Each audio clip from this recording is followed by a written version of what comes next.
अस्सलाम वालेकुम अज़ीज़ असातिज़े कराम। आज हमने बच्चों को स्टार्टर में जिस हर्फ की पहचान करवाई और जिसे लिखना सिखाया वो है ता ते।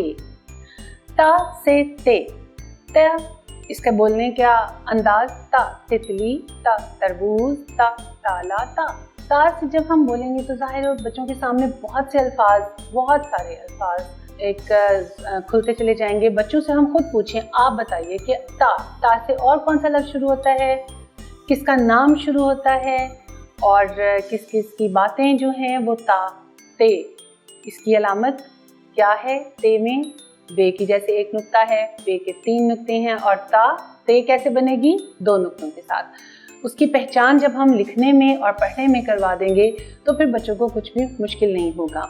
बहुत सारी चीज़ें हम सामने रखें, उसमें हम कहें कि इसमें ता से शुरू होने वाली चीज़ कौन सी है। इसी तरह अलिफ बे पे ते, बहुत सारे हरूफ तहज्जी के सामने रखें और कहें बच्चों से कि इसमें सिर्फ आप ते को निकालें, वो कार्ड उठा कर लें।